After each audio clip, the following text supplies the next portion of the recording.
नमस्कार मित्रों। आज हम बात करेंगे नवरात्रे में आप क्या क्या कर सकते हैं।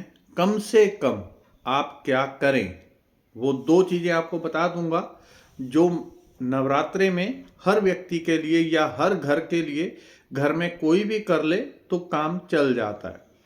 क्योंकि जैसे दिवाली आती है, दिवाली के ऊपर पूरे घर की सफाई होती है। सूक्ष्म रूप से नवरात्रे यही काम करते हैं। घर में तरह तरह की वाइब्रेशन, जिसको हम नकारात्मक ऊर्जा, नेगेटिव एनर्जी कहते हैं, उसको दूर करने के लिए, भगवान की कृपा पाने के लिए, भगवती को प्रसन्न करने के लिए, भक्ति जागृत करने के लिए, अपनी इच्छाएं पूरी करने के लिए, और सबसे बड़ी चीज़ पूरी एनर्जी को, घर की एनर्जी को, घर के लोगों की एनर्जी को क्लीन करने के लिए और माता का आशीर्वाद पाने के लिए बहुत सारे छोटे छोटे काम नवरात्रों में आप कम कर सकते हैं। उसमें एक काम ऐसा है जो हर घर में होना चाहिए, और इसको मैं अगर इसके बारे में ज़्यादा नहीं आपको बताना चाहता, क्योंकि कुछ चीज़ें ऐसी होती हैं वो ठीक है जैसी हैं, लेकिन अगर शॉर्ट में कहूँ तो अनुभव के तौर पे आपको कहूँ तो इतना आपको मैं 100% कह दे सकता हूँ, या गारंटी मैंने अपने अनुभव में देखी है कि जिस घर में नवरात्रों के अंदर अखंड ज्योत जलती है, वहाँ पे भगवती का वास 1000% होता है। 1000% होता है। तो वो अभी दूसरी बातें हैं, कुछ लोग सोचते हैं भगवती कितने रूपों में आती होगी, लाखों करोड़ों लोग ज्योति जलाते हैं। अभी वो आगे किसी वीडियोस में बात कर लेंगे कि कैसे उस परमात्मा के अंश हर व्यक्ति के साथ जुड़े होते हैं। जितनी किसी की भक्ति होती है, वो अंश उतनी अधिक शक्ति के रूप में उसको प्राप्त रहते हैं। तो नवरात्रे के अंदर अखंड ज्योति के लिए एक कलश स्थापित किया जाता है। एक जौ होते हैं, तो जौ की हम बेजाई कर देते हैं, जौ को बो देते हैं नवरात्रे में सभी घरों में। उसके ऊपर कलश स्थापित किया जाता है। कलश में एक नारियल, उसके ऊपर चुनरी बांध के, बाकी आपकी इच्छा है 11 रुपये, 100 रुपये, 101, 501, जितनी भी इच्छा है वो साथ में मौली में आप उतने पैसे डाल दो भगवती के निमित्त। उन पैसों को किसी बाद में मंदिर में चढ़ा दो।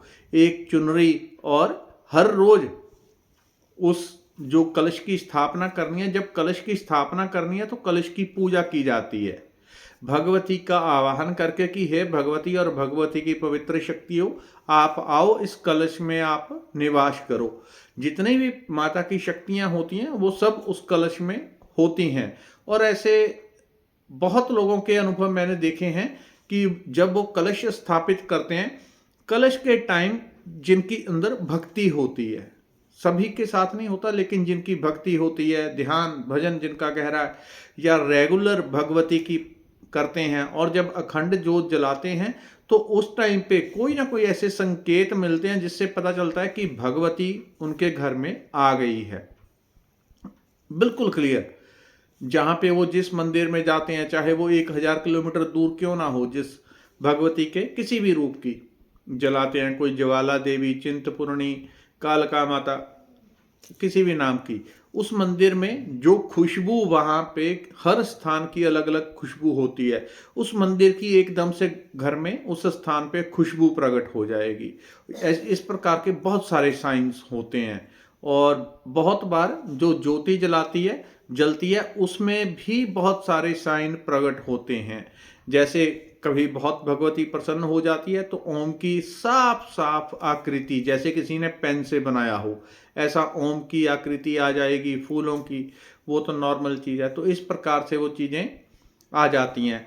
लेकिन आपने करना क्या है, कलश स्थापित करना है भगवती को। जो भी आप अर्पित कर सकें, तिल फूल चावल, वो आपने अर्पित कर देने हैं। कलश की स्थापना करनी है, भगवती की स्थापना करके आपने उनको प्रार्थना करनी है कि आप यहाँ पे विराजमान हो जाएं, नवरात्रों के लिए हमारे घर पे विराजित रहें, और अपनी कृपा दृष्टि, जो भी आपकी प्रार्थना है वो आप अपने हृदय से कर दें।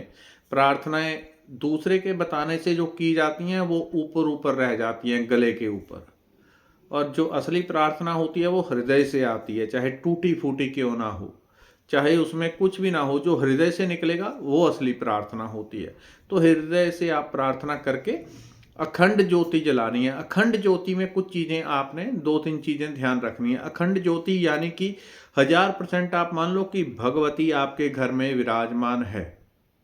इसलिए नवरात्रों के दिन में जो लोग शराब वगैरह पीते हैं वो शराब वगैरह भी छोड़ देते हैं। कोई मीट खाने वाले या इस प्रकार के, वो उन चीज़ों को बंद कर देते हैं। उनको पता इस टाइम पे जो देवी शक्ति का प्रभाव है वो अत्यधिक होता है। इसलिए पूरे भारत में ये प्रथा है कि नवरात्रों में ये चीज़ें, जो भी तामसिक काम है वो बंद कर देते हैं, गलत खराब काम बंद कर देते हैं। अब उसके बाद आपने जो करना है, हर रोज जो आपसे हो सके वो भोग लगाना है, भगवती को वहाँ भोग रखना है। पताशे, लौंग, बड़ी आसान सी चीज़ है।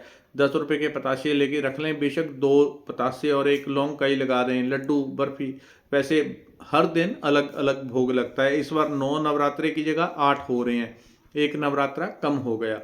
तो इस प्रकार से आप हर रोज भगवती के नाम से जो चाहें वो कर दें।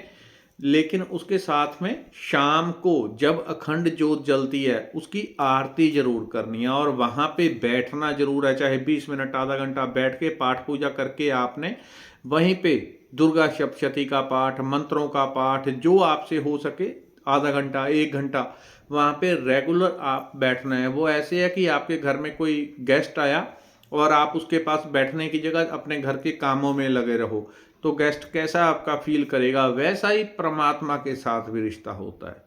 परमात्मा हमारे घर पे आए हैं, किसी भी रूप में ज्योति जल रही है, उनका हमने आवाहन किया है, और वहाँ पे बैठे ही ना तो परमात्मा को बुला के अनादर करने वाला काम। तो वहाँ पे जितना आपसे हो सके 1 घंटा, आधा घंटा, 25 मिनट बैठ के आपने पाठ पूजा ज्योति के पास बैठ के करनी है। उसका आप असर भी फील करते हैं कि जब आप नॉर्मली पाठ पूजा करते हैं तो वो एनर्जी फील नहीं करेंगे, लेकिन जब इस टाइम पे आप नवरात्रों में अखंड ज्योति के पास बैठ के आप पाठ पूजा, मेडिटेशन, दुर्गा सप्तशती जो भी आप करेंगे तो आपको अंतर फील होगा, महसूस होगा। अगर कोई 5-10 मिनट कर रहा है तो दूसरी बात है, लेकिन अंतर महसूस होता है, इतना पक्का आप मान के चलें। हर रोज शाम को उसकी आरती कर देनी है। इसके अलावा एक छोटा सा नियम और है कि जब घर में अखंड ज्योति जल रही हो, तो कई बड़े बड़े शहरों में ऐसा होता है कि हमारे घर में कोई और है नहीं है, एक ही आदमी है, 2 है, तो घर के चले गए, पीछे ताला लगा दिए। जब भी अखंड ज्योति जल रही है उसके पास रेगुलर पूरे नवरात्रों के टाइम कोई ना कोई मौजूद होना चाहिए, कोई ना कोई व्यक्ति वहाँ पे मौजूद रहे। ऐसा नहीं कि आपने वहाँ पे ताला लगा दिया, हम जा रहे हैं बाजार शॉपिंग करने, ये करने, तो उसको अकेला नहीं, ज्योति को कभी भी छोड़ा जाता, कभी भी नहीं। क्योंकि भगवती आई हुई है तो उसके लिए वैसा आपका भाव भी होना चाहिए, तभी परमात्मा आके आशीर्वाद देता है।